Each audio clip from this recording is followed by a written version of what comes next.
أعوذ بالله من الشيطان الرجيم. بسم الله الرحمن الرحيم.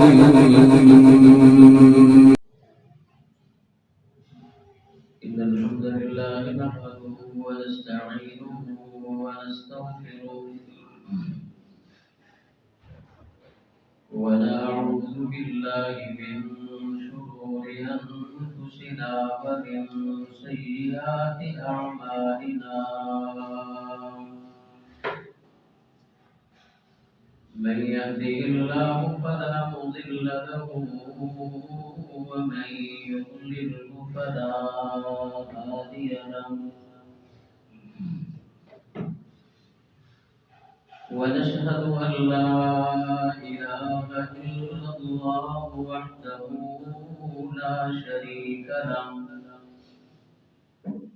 ونشهد أن سيدنا محمدا عبده ورسوله.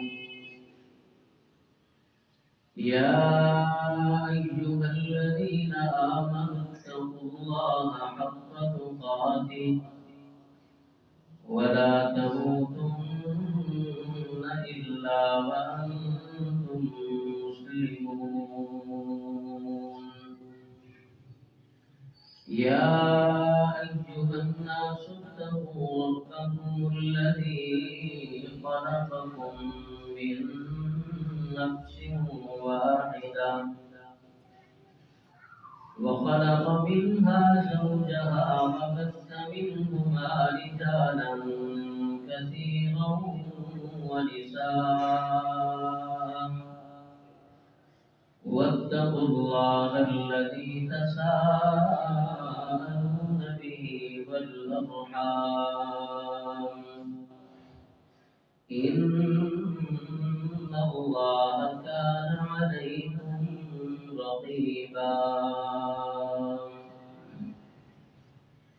يا أيها الذين آمنوا اتقوا الله وقولوا قولا سديدا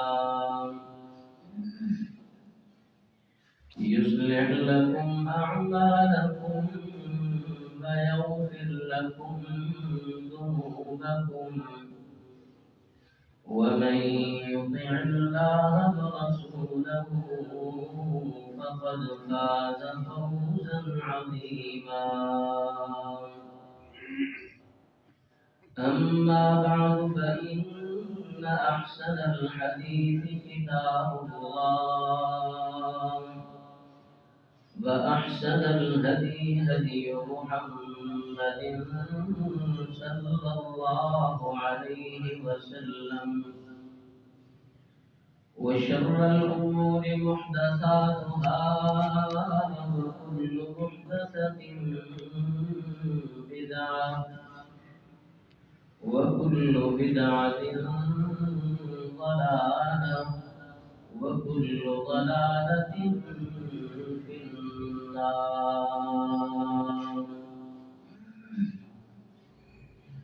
أعوذ بالله السميع العليم من الشيطان الرجيم.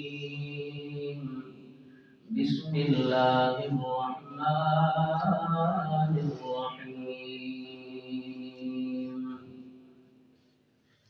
اتل ما أوحي إليك من الكتاب وأقم الصلاة إن الصلاة تنهى عن الفحشاء والمنكر ولذكر الله أكبر والله يعلم ما تصنعون. اللهم صل على محمد وعلى آل محمد كما صليت على إبراهيم وعلى آل إبراهيم إنك حميد مجيد. اللهم بارك على محمد وعلى آل محمد كما باركت على إبراهيم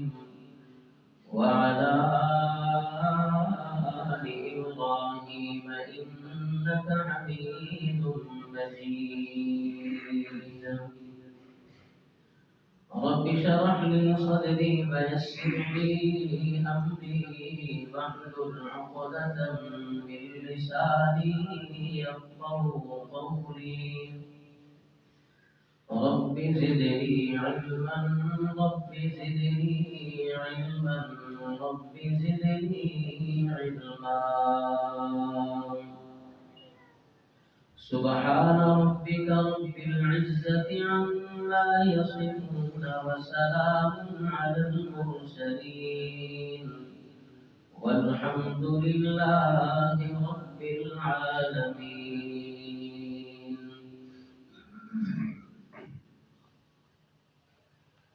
ہر قسم کی حمد و ثنا کبریائی بڑائی و عظمت کے پاک کلمات اللہ احکم الحاکمین کے لیے خاص مختصر ہے.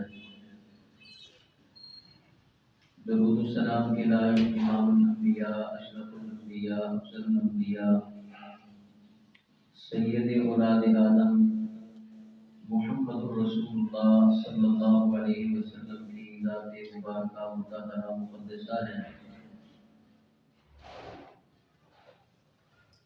اللہ تبارک و تعالی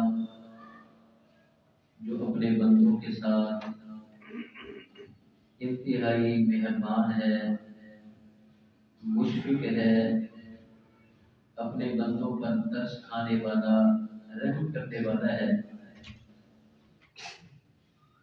اپنے بندوں کو پریشانیوں اور مسائل کے اندر مبتلا نہیں چھوڑتا، بلکہ اپنے بندوں کو ایسی رہنمائی دیتا ہے کہ جس کو قبول کرنے والے یقیناً تمام قسم کی پریشانیوں سے، مسائل سے، دکھوں سے چھٹکارا حاصل کرنے میں کامیابی حاصل کر سکتے ہیں. اس اللہ تبارک و تعالیٰ کی بندوں کے ساتھ یہ ہمدردی ہے، یہ اس کا پیار کا ایک انداز ہے، اس کی شفقت اور مہربانی ہے کہ انسانیت کو جب اس نے گمراہی کی دلدل کے اندر پھنسے ہوئے دیکھا تو محمد رسول اللہ صلی اللہ علیہ وسلم کی صورت میں ان کی رہنمائی کرنے والا، ان کو ضلالت و گمراہی سے نکالنے کے لیے ذمہ داری ادا کرنے والا ایسے شخص کا انتخاب کیا کہ جو اپنی جان سے بڑھ کر اللہ کی مخلوق کے لیے تڑپنے والا تھا. لقد جاءکم رسول من انفسکم عزیز علیہ ما عنتم حریص علیکم بالمؤمنین رؤوف رحیم. یہ اس پیغمبر کا وصف ہے کہ وہ اللہ کی مخلوق کی بے چینی اور تکلیف اور مشقت برداشت نہیں کرتا، اس پر بہت گراں گزرتی ہے. عزیز علیہ ما عنتم حریص علیکم بالمؤمنین رؤوف رحیم. اور اس کی بہت ہی تڑپ ہوتی ہے، بڑی ہی چاہت ہوتی ہے. اسی چاہت کے پیش نظر وہ اپنی ساری صلاحیتوں کو، اپنے اوقات کو، اپنے انداز کو اللہ کی مخلوق کی فلاح کے لیے، اس کی آسانی کے لیے ساری صلاحیتوں کو بروئے کار لاتے ہیں اور اللہ کی مخلوق کے ساتھ ہمدردی کرتے ہیں اس بنیاد پہ کہ یہ بندے دائمی عذاب اور تکلیفوں سے بچ جائیں اور صراط مستقیم پہ چل پڑیں.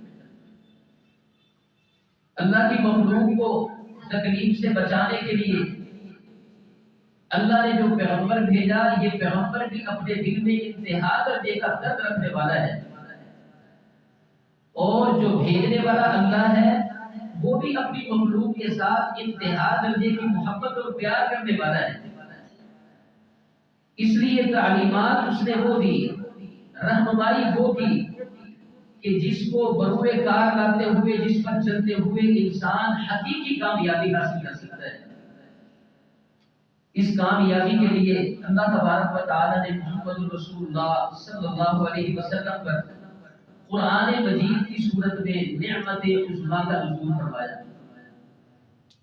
اس نعمت سے بڑھ کر کائنات کے اندر اور کوئی نعمت نہیں ہے.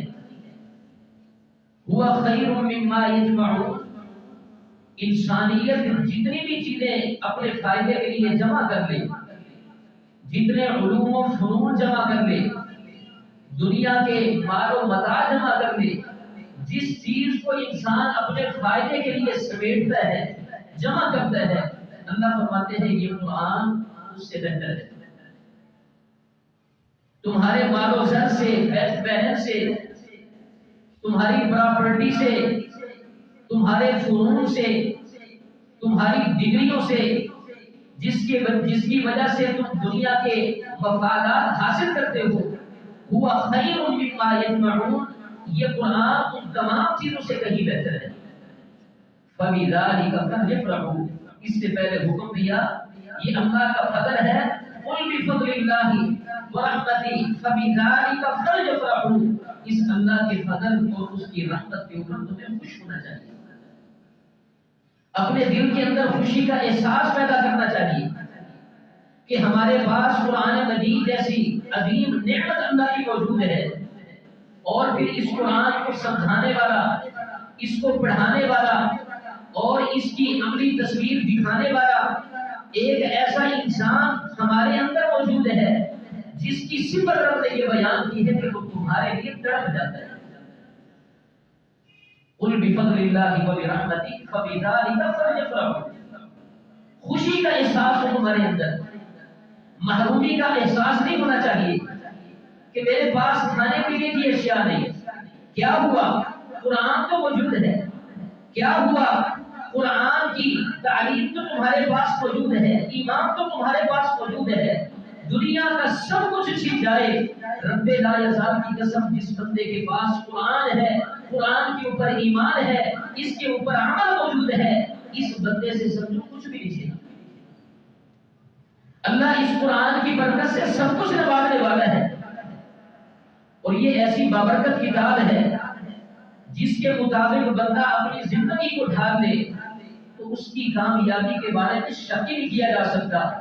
قرون اولیٰ کی مثالیں ہمارے سامنے موجود ہیں. خود پیارے پیغمبر علیہ السلام کے دور کے اندر ان گمراہ لوگوں کی مثال ہمارے سامنے موجود ہے جن کو خالق کائنات نے لفی ضلال مبین، کھلا گمراہی کے اندر قرار دیا.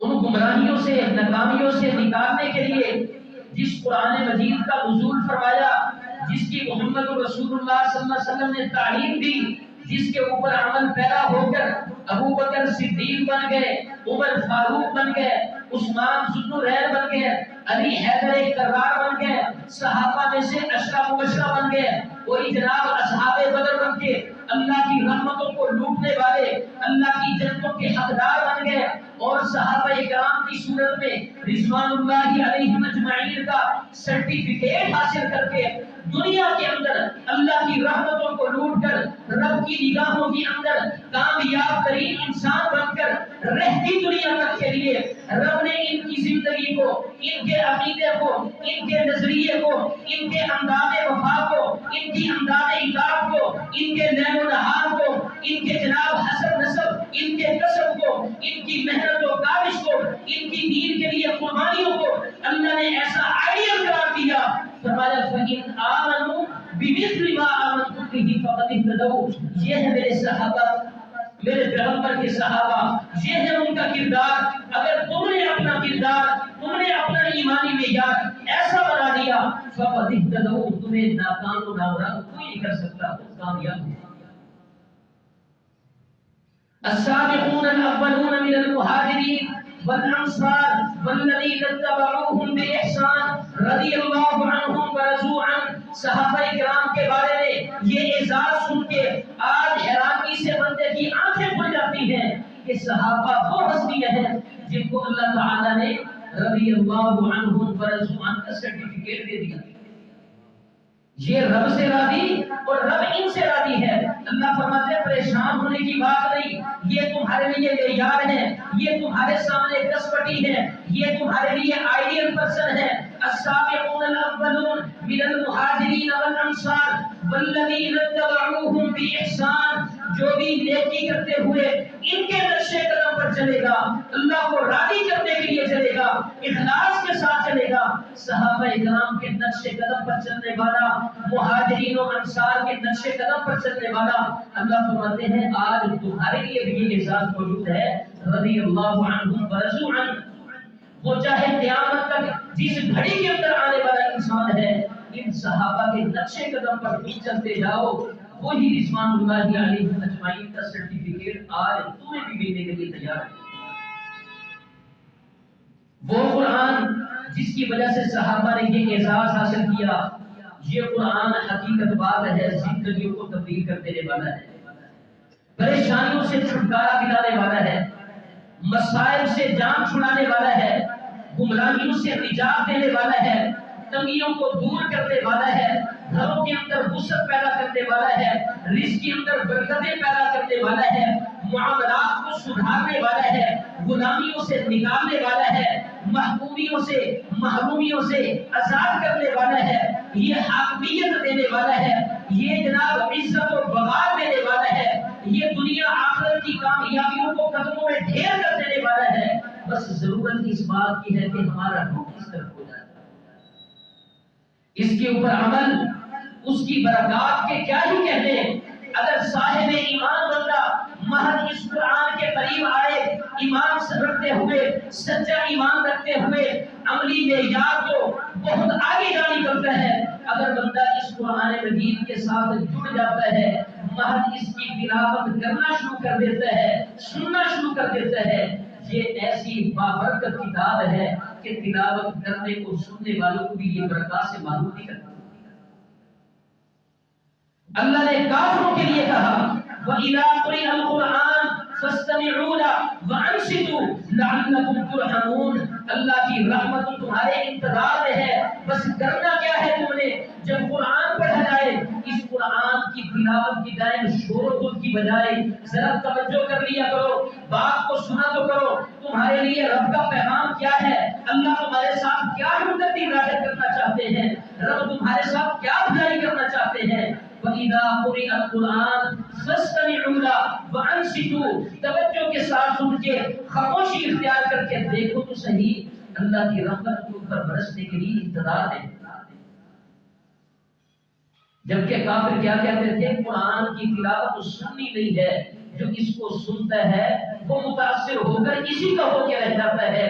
یہ قرآن اپنے اندر اتنی تاثیر رکھتا ہے، کافر بھی توجہ سے سنے تو اپنے کفر پر برقرار نہیں رہ سکتا، ایماندار سنے اس کے ایمان کے اندر کمی نہیں رہ سکتی۔ اگر بندہ خود تلاوت شروع کر دے، اللہ تبارک و تعالیٰ اس کی فیوز و برکات کے ایسے ایسے کرشمے دکھاتے ہیں کہ بندہ حیران رہ جاتا ہے۔ اس لیے اللہ نے اپنے پیغمبر کو حکم دیا اتل ما اوحی الیک من الکتاب، اس کتاب سے، قرآن سے جو کچھ وحی کیا گیا، اے میرے پیغمبر صلی اللہ علیہ وسلم، جہاں آپ کی یہ ذمہ داری ہے وَاتْلُ عَلَيْهِمْ نَبَأَ نُوحٍ، آپ نوح کی خبریں پڑھ کر سنائیں، جہاں آپ کی یہ ذمہ داری ہے پچھلی قوموں کی خبریں ان لوگوں کے سامنے پڑھ کے سنائیں، وہاں آپ کو میں رب یہ بھی حکم دیتا ہوں اتل ما اوحی الیک من الکتاب، لوگوں کو نصیحت کے لیے سنانے کے ساتھ ساتھ اس کی برکتیں حاصل کرنے کے لیے، دلوں کو سکون پہنچانے کے لیے، کافروں کے ظلم و ستم سے، پریشانیوں سے چھٹکارا پانے کے لیے، یہ مکی دور کے اندر اترنے والی آیت، اللہ نے فرمایا اتل ما اوحی الیک من الکتاب، جو کتاب تمہاری طرف وحی کی گئی ہے اس کی تلاوت کرو۔ تلاوت کرنے سے دلوں کو سکون ملے گا۔ ابو لہب جیسے ظالموں کی، بدبختوں کی دشمنیاں، عداوتیں، ظلم و ستم، یہ تمہیں تسلیاں دے گی۔ مکی دور کی مظلومانہ زندگی کے اندر صحابہ اکرام کے دین پر ڈٹے رہنے کا بہت بڑا راز یہ ہے کہ اللہ کی طرف سے اترنے والی اس بابرکت کلام کے ساتھ وہ جڑے ہوئے تھے، لیل و نہار ان کے تلاوتوں کے اندر گزرتے تھے۔ فرمایا اتل ما اوحی الیک من الکتاب، یہ جو کتاب تمہاری طرف اتاری گئی ہے، فرمایا اس کی تلاوت کرو۔ کیا ملے گا تلاوت کرنے سے؟ فرمایا من قرأ حرفا من کتاب اللہ فلہ بہ حسنہ، جس نے اس قرآن، اس مقدس کلام، رب کے منہ مبارک سے نکلنے والے الفاظ میں سے ایک حرف بھی اپنی زبان سے نکال دیا، ایک حرف بھی پڑھ دیا، فلہ حسنہ، اس کے لیے ایک حسنہ لکھ دی جاتی ہے۔ اور حسنہ کیا سمجھتے ہو؟ بل حسنۃ عشر امثالها، ایک حسنہ 10 نیکیوں کے برابر ہے۔ لا اقول الف لام میم حرف، الف لام میم کو میں ایک حرف نہیں کہتا، الف حرف، لام حرف، میم حرف۔ جامع ترمذی کی صحیح سند کے ساتھ یہ حدیث فرمایا الف الگ حرف ہے، لام الگ حرف ہے، میم الگ حرف ہے۔ یہ الف لام میم کہنے والا صاحب ایمان بندہ، ثواب کی نیت سے پڑھنے والا، اللہ تبارک و تعالی کے ہاں 20 نیکیوں کا حقدار بن گیا۔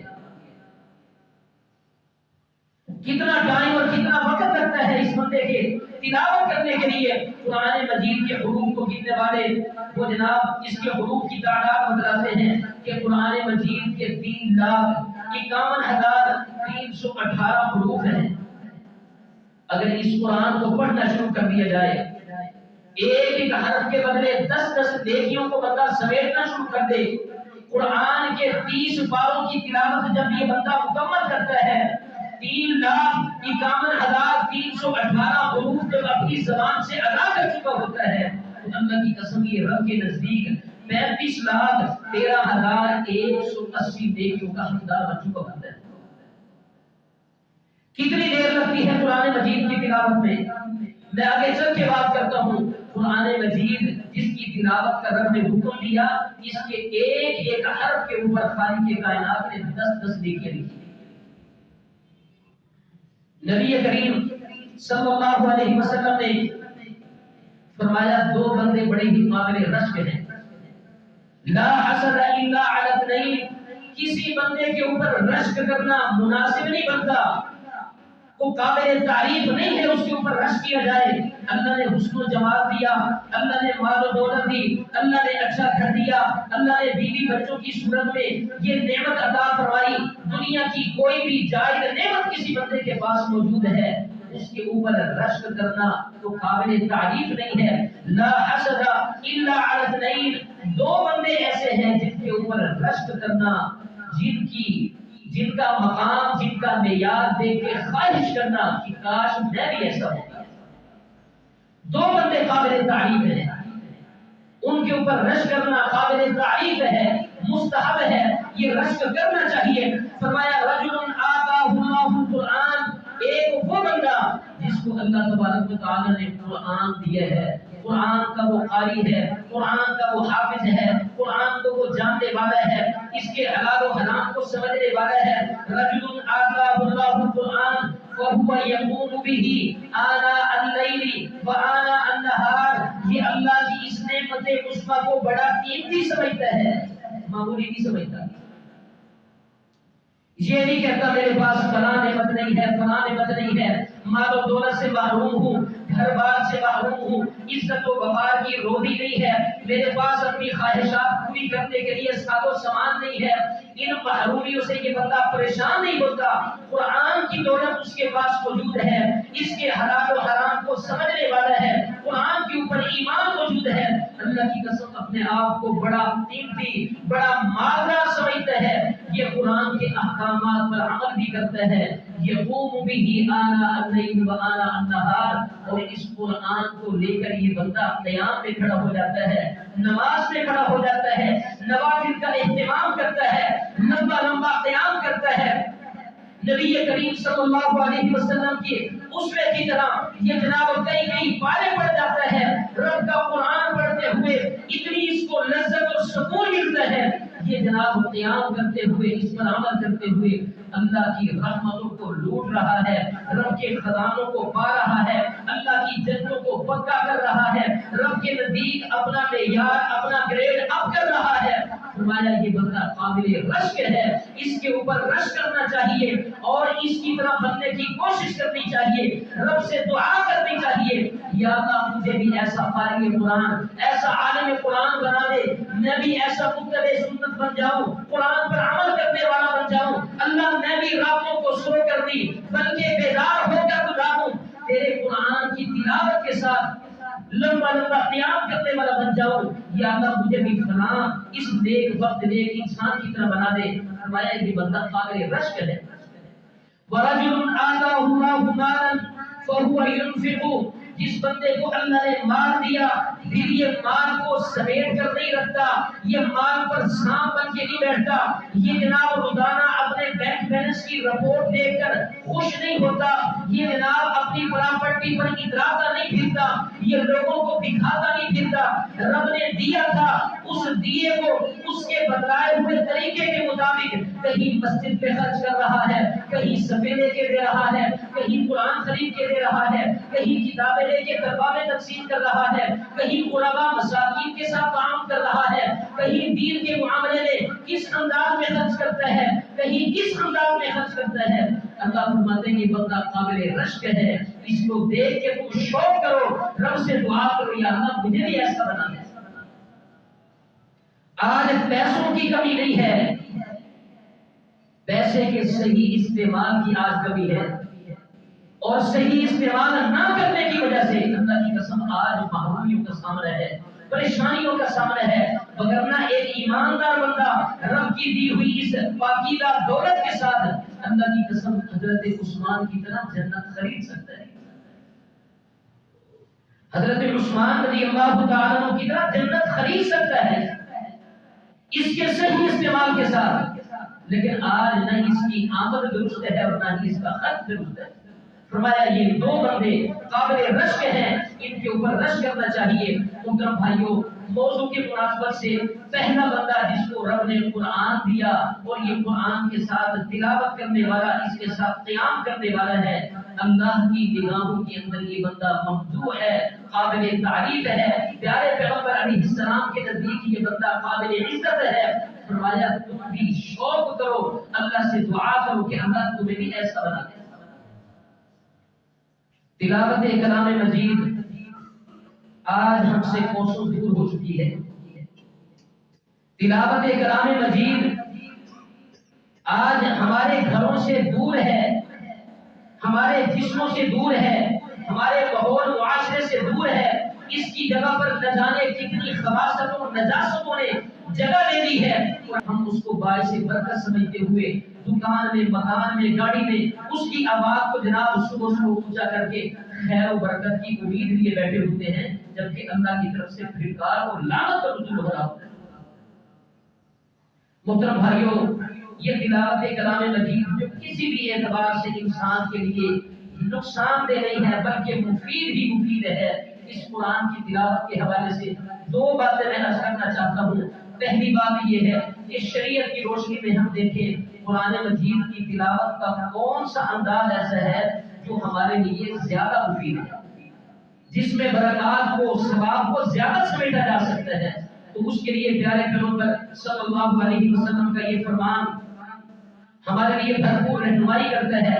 صحیح مسلم کی حدیث ہے، فرمایا پیارے پیغمبر علیہ السلام نے ایحب احدکم اذا رجع الی اہلہ، کیا تم میں سے کوئی بندہ یہ پسند کرتا ہے کہ جب وہ اپنے گھر کی طرف لوٹے ان یجد فیہ ثلاث خلیقات عظام سمان، کہ وہ اپنے گھر کے اندر تین حاملہ اونٹنیاں، وہ بھی زبردست طاقتور، موٹی تاری اور چربی والی، زیادہ گوشت والی اس کے گھر کے اندر موجود ہوں، کیا تم میں سے کوئی بندہ یہ پسند کرتا ہے؟ صحابہ کرام رضوان اللہ علیہم اجمعین جو اونٹوں کے ساتھ بڑا پیار کرنے والے، اونٹوں سے بھرپور فائدہ اٹھانے والے، فرماتے ہیں اللہ کے رسول ہم میں سے ہر بندہ اس بات کو پسند کرتا ہے کہ وہ گھر میں آئے نہ اس کو کچھ کرنا پڑے نہ کرانا پڑے، گھر کے اندر تین حاملہ اونٹنیاں موٹی تازی موجود ہوں، اس سے بڑی خوشی اور کیا ہوگی؟ ہم میں سے ہر بندہ ہی پسند کرتا ہے۔ فرمایا اگر یہ چیز تم پسند کرتے ہو تو پھر سنو، ثلاث آیات یقرأ بہن، تین آیات قرآن مجید کی جن کی بندہ قرات کرتا ہے، یقرأ بہن احدکم فی صلاتہ، اپنی نماز کے اندر، فرمایا خیر لہ من ثلاث خلیفات سمان عظام، یہ تین حاملہ موٹی تازی اونٹنیوں سے زیادہ بہتر ہے کہ بندہ قرآن مجید کی تین آیات نماز کے اندر تلاوت کرے، تین آیات نماز کے اندر۔ وہ اس کی حد بندی نہیں کی، چھوٹی آیاتوں بڑی آیتوں، 3 آیتیں، انا اعطیناک الکوثر فصلی لربک وانحر ان شانئک هو الابتر، 3 آیتیں ہو گئی۔ فرمایا اس کے ساتھ قیام کیا ہے، نماز کے اندر اس کو پڑھا ہے، 3 موٹی داڑھی حاملہ اونٹنیوں سے یہ زیادہ بہتر ہے۔ کیا مطلب؟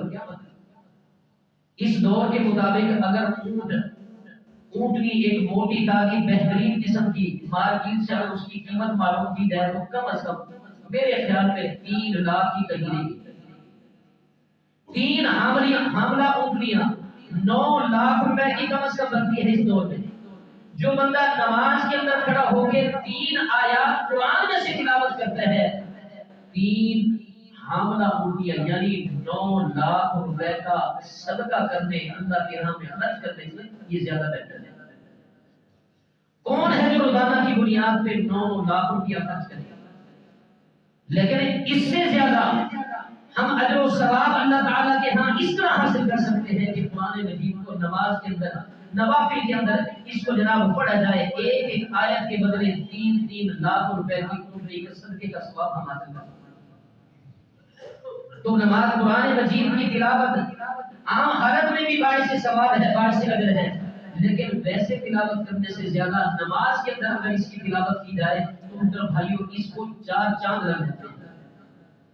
اسی طرح اگر ہم نے فیوض و برکات کو حاصل کرنا ہے تو اس کے لیے جگہ کون سی ہونی چاہیے جو قرآن مجید کی تلاوت کے حوالے سے ہمارے لیے زیادہ خیر و برکت والی اور زیادہ مفید ثابت ہو؟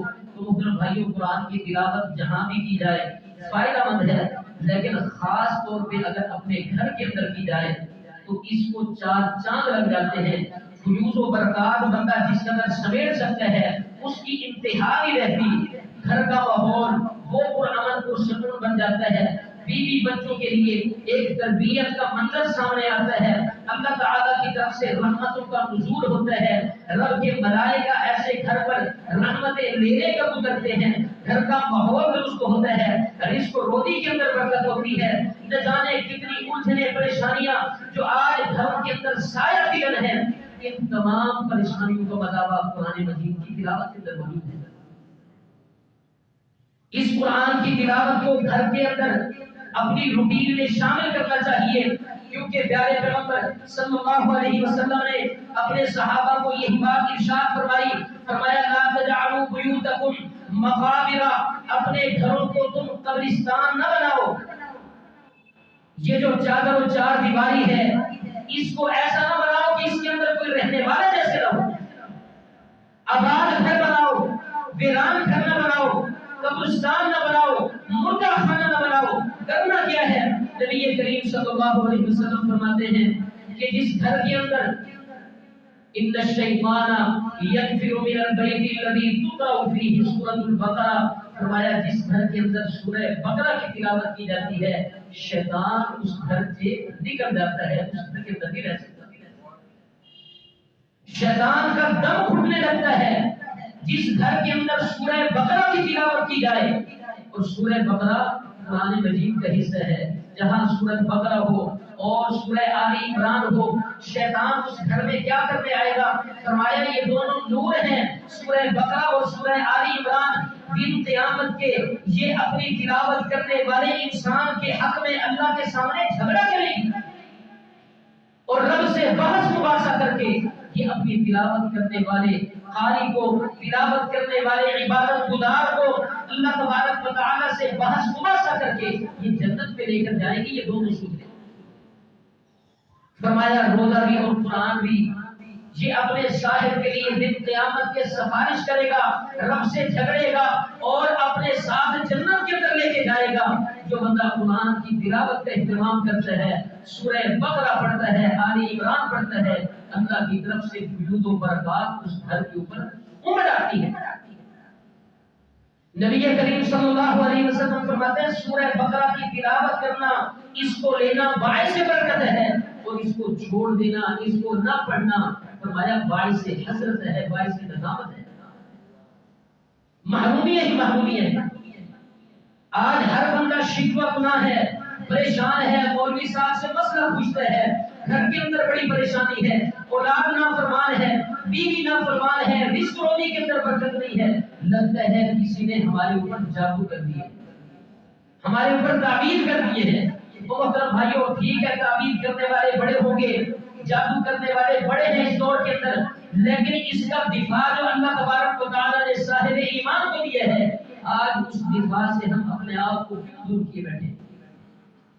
گھروں کے اندر قرآن مجید کی تلاوت کا اہتمام کیوں نہیں ہے؟ اپنے بیوی بچوں کو ہم تلاوت کلام مجید کی طرف کیوں نہیں لے کے آتے؟ گھر کے اندر نحوستیں ڈیرا نہ ڈالے تو اور کیا ہوگا؟ جس گھر کے اندر اللہ کی پاکیزہ کلام نہیں پڑھی جاتی، حقیقت ہے وہ گھر جب قبرستان ہے تو وہاں جنات نے، شیاطین نے، انہوں نے ڈیرے لگانے ہیں، رحمت کہاں سے آئے گی؟ جبکہ رسول اللہ صلی اللہ علیہ وسلم ہمیں تعلیم دیتے ہیں اپنے گھروں کو قبرستان نہ بناؤ بلکہ قرآن مجید کی اس کے اندر تلاوت کرو۔ اور آقا علیہ السلام کا اپنا یہ انداز ہوا کرتا تھا، مسجد کے اندر بھی تلاوت کی کمی تھی، لیکن گھر کے اندر آ کر نبی علیہ السلام نماز کے اندر بھی بھرپور انداز سے تلاوت کرتے، حتیٰ کہ قیام اللیل کے اندر ایک ایک رکعت کے اندر نبی علیہ السلام سورہ بقرہ، سورہ آل عمران، سورۃ النساء، یہ تین صورتیں تقریباً 5.25 بار ایک ایک رکعت کے اندر پڑھ دیتے تھے۔ یہ نبی کریم صلی اللہ علیہ وسلم کا انداز کا محترم بھائیوں، تو ہمیں بھی گھروں کے اندر کلام مجید کی تلاوت کا اہتمام کرنا چاہیے تاکہ جو اللہ کی برکتیں ہم سے رکی ہوئی ہیں وہ ہمارے گھروں کے اوپر برسنا شروع ہو جائیں۔ ابو موسیٰ اشعری رضی اللہ تعالیٰ عنہ بڑی خوبصورت آواز والے صحابی ہیں، نبی علیہ السلام کی تعلیمات کی وجہ سے گھر کے اندر دیکھیے کس قدر تلاوت کا اہتمام تھا۔ گھر کے اندر ایک دفعہ تلاوت کر رہے ہیں، امی عائشہ اور نبی کریم صلی اللہ علیہ وسلم کا وہاں سے گزر ہوا، اندر سے ابو موسیٰ اشعری کی تلاوت کی آواز آئی۔ ایک تلاوت کر رہے ہیں قرآن مجید کی، اس کی اپنی تاثیر، اور دوسرا پھر ان کی آواز انتہائی خوبصورت۔ خود نبی کریم صلی اللہ علیہ وسلم امی عائشہ کے ساتھ کھڑے ہو کے اپنے صحابی، اپنے شاگرد کی زبان سے نکلنے والی آواز، قرآن مجید کی آواز کو کتنی دیر کھڑے ہو کے سنتے رہے۔ دل کو سکون میسر آتا رہا، محظوظ ہوتے رہے، اور اگلے دن جب خبر ملی ابو موسیٰ اشعری کو رضی اللہ عنہ کو، فرماتے ہیں کاش کہ مجھے پتا ہوتا میں اپنی تلاوت کو اور زیادہ لمبا کرتا، بہترین انداز سے پڑھتا کہ میری تلاوت کو پیارے پیغمبر علیہ السلام کھڑے ہو کے سن رہے۔ حضرت اسید بن حضیر رضی اللہ تعالیٰ عنہ اپنے گھر کے اندر قرآن مجید کی تلاوت کر رہے ہیں، رات کا ٹائم ہے، سورہ بقرہ کی تلاوت ہے، ساتھ ان کا بیٹا یحییٰ سویا ہوا ہے اور ساتھ ہی گھوڑا باندھا ہوا ہے، سورہ بقرہ کی تلاوت کر رہے ہیں۔ آسمان سے ایک سائبان اترا جس کے اندر چراغ تھے، یہ جیسے جیسے قریب آتا گیا حضرت اسید فرماتے ہیں میرا گھوڑا بھٹکنا شروع ہوا، اچھلنا شروع ہوا، تلاوت بند کرتا ہوں وہ رک جاتا ہے، تلاوت شروع کرتا ہوں دوبارہ سے بھٹکنا شروع ہو جاتا ہے، یہی معاملہ چلتا رہا حتیٰ کہ مجھے خطرہ لاحق ہوا کہ کہیں یہ گھوڑا میرے بیٹے کو کچل نہ دے۔ میں وہاں سے اٹھا، بیٹے کو ایک سائیڈ پہ کیا، اوپر دیکھا تو کیا نظر آیا کہ سائبان ہے اور اس کے اندر چراغ ہیں جلتے ہوئے نظر آ رہے ہیں۔ فرماتے ہیں اس کے بعد جب میری نظر پڑی تو پھر مجھے نظر نہ آئے، نبی علیہ السلام کے سامنے جا کے معاملہ پیش کیا، آپ نے فرمایا یہ ملائکہ تھے جو تیری تلاوت کلام مجید کی آواز کو سننے کی وجہ سے یہ نیچے اتر رہے تھے، اگر تو اسید پڑھتا رہتا تو یہ نیچے اترتے اترتے حتیٰ کہ تیرے سامنے آ کے بیٹھ جاتے اور لوگ ان کو اپنی آنکھوں سے دیکھتے یہ بھاگتے نہ۔ قرآن مجید کی تلاوت کی وجہ سے اس طرح آسمان سے برکتوں کا نزول ہوتا ہے، رحمتوں کا نزول ہوتا ہے۔ محترم بھائیوں، آج ہم چاہتے تو ہیں ہمارے گھر کے اندر سکون ہو، ہمارے گھر کے اندر برکت ہو، بیوی بچوں کی نافرمانی ختم ہو، دلی طور پر ہمیں سکون ملے، پریشانیاں دور ہوں، تو اس کے لیے جو جائز راستہ خود تلاوت کرنے کا ہے آج وہ ہم سے چھوٹ چکا ہے۔ گھروں کے اندر اللہ کی قسم 20-25 سال پہلے یہ آوازیں آیا کرتی تھی. ہماری نانیاں دادیاں گھر کی بڑی عورتیں اونچی آواز سے بیٹھ کے بزرگ اونچی آواز سے بیٹھ کے تلاوت کیا کرتے تھے. بڑے بڑے قرآن ہوا کرتے تھے موٹے موٹے حروف والے, اور اسپیشل ان کے بیٹھنے کا رکھنے کا ایک مقام ہوتا تھا. گھر کا بڑا خوبصورت ماحول ہوا کرتا تھا. آج وہ سارا کچھ ختم ہو چکا. نہ نماز یاد رہی, نہ تلاوت یاد رہی. پھر گھر کے اندر نحوست کیوں نہ ہو, کاروبار کے اندر بے برکتی کیوں نہ ہو, رزق کے اندر بے برکتی کیوں نہ ہو. ہاں اگر کسی کا ایمان جوش مارتا ہے تو شیطان کیسا نام چلاتا ہے, کہتا ہے گھر میں خیر و برکت اگر کروانی ہے تو خود تلاوت کرنے کی بجائے مسجد سے مولوی صاحب بلاؤ, طلبا کو بلاؤ اور ان سے تلاوت کروا لو. یہ کرائے کے بندے جو بلا کر ہم گھر میں برکت کے حصول کے لیے کوشاں ہیں, محنت کر رہے ہیں, محترم بھائیوں کیا برکت ہو. نہ یہ کام سنت سے ثابت, نہ صحابہ کرام کے طرز عمل سے ثابت. آخر اس دور کے اندر بھی تو اس چیز کی ضرورت تھی. نبی علیہ السلام کے اصحاب صفا اور صفا کے شاگرد وہ طلبہ بھی تو موجود تھے. اس دور کے اندر آخر یہ انداز کیوں نہیں اختیار کیا گیا؟ ہاں خود قرآن کی تلاوت کو ترجیح دی. اس وجہ سے اللہ کی طرف سے برکتوں کا نزول بھی ہوا. آج پیسوں کا سہارا لے کر کرائے کے بندے بلوا کے جنازہ بھی پڑھوا لیا جاتا ہے, گھر میں تلاوت بھی کروا لی جاتی ہے, پیسہ تو خرچ کر دیتے ہیں, قاضی کاروائی تو پوری ہو جاتی ہے لیکن مطلب پورا نہیں ہوتا. تو نہ ہی محترم بھائیوں کرائے کے بندوں سے یہ کام کروانا جائز ہے, اور نہ ہی پڑے ہوئے قرآن لے کر کسی کی روح کو بخشنا جائز ہے, اور نہ ہی اپنی طرف سے بنائی ہوئی چند مخصوص صورتیں اور آیات انہیں کو بار بار پڑھتے رہنا برکت کے حصول کے لیے, جیسا کہ بک سینٹر اس طرح کی کتابوں سے بھرے پڑے ہیں. محترم بھائیوں یہ خلاف سنت عمل ہے. ہمیں قرآن مجید کی تلاوت صحابہ کرام کے اور نبی علیہ السلام کے طرز پر کرنی چاہیے. یہ انداز ہوگا تو انشاءاللہ گھروں کے اندر خیر و برکت ہوگی, بچوں کی تربیت ہوگی, ماحول بہترین ہوگا. جو پریشانیاں آج ہمیں درپیش ہیں آپ اس عمل کو جاری کر کے دیکھیں, انشاءاللہ آپ کو چند دنوں کے اندر 100% رزلٹ نظر آئے گا. اللہ تبارک و تعالیٰ عمل کرنے کی توفیق عطا فرمائے.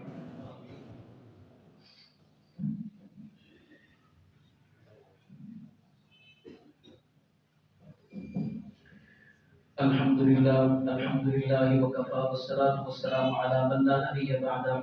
اما بعد فقد قال الله تبارك وتعالى يا ايها الذين امنوا اذا نودي للصلاة من يوم الجمعة فاسعوا الى ذكر الله وذروا البيع ذلكم خير لكم ان كنتم تعلمون. تلاوت کلام مجید کے لیے تھوڑی سی اگر ہم اپنی ترتیب بنا لیں تو بڑی ہی آسانی کے ساتھ ہم قرآن کی تلاوت کر سکتے ہیں. اسپیشلی ٹائم نکالیں تو بڑی ہی اچھی بات ہے. لیکن انہی نمازوں کے ساتھ اگر ہم تلاوت کو خاص کر لیں, قرآن مجید کے 3 صفحے 4 صفحے اگر ہم ہر نماز کے ساتھ پڑھنا شروع کر دیں تو محترم بھائیوں مہینے سے پہلے قرآن مجید کا ہم ختم کر سکتے ہیں. اور 3-4 صفحات پڑھتے ہوئے کچھ زیادہ ٹائم نہیں لگتا. اذان کے اوپر ہم مسجد میں آ جائیں, پھر 3 سے 4 صفحے پڑھ کے ہی ہم مسجد سے نکلیں تو انشاءاللہ یہ بڑی ہی تھوڑے ٹائم کے ساتھ آسانی کے ساتھ ہم مہینے سے بھی پہلے قرآن مجید کا ختم کر سکتے ہیں. اللہ تعالیٰ عمل کرنے کی توفیق عطا فرمائے. اللهم صل على محمد وعلى ال محمد كما تحب وترضى. اللهم انفعنا بما علمتنا وعلمنا ما ينفعنا وزدنا علما. اللهم اهدنا الصراط المستقيم صراط الذين انعمت عليهم غير المغضوب عليهم ولا الضالين. اللهم اشف مرضانا ومرضى المسلمين شفاء كاملا عاجلا غير آجل لا يغادر سقما. اللهم انصر الإسلام والمسلمين. اللهم أعز الجهاد والمجاهدين. اللهم انصر المظلومين في أي مكان. اللهم انصر المظلومين في فلسطين. اللهم انصرنا ولا تنصر علينا. اللهم اشف مرضانا شفاء كاملا عاجلا غير آجل لا يغادر سقما. رب ارحمهما كما ربياني صغيرا. اللهم إنا نسألك من خير ما سألك عبدك ونبيك ونعوذ بك من شر ما عاد منه عبدك ونبيك.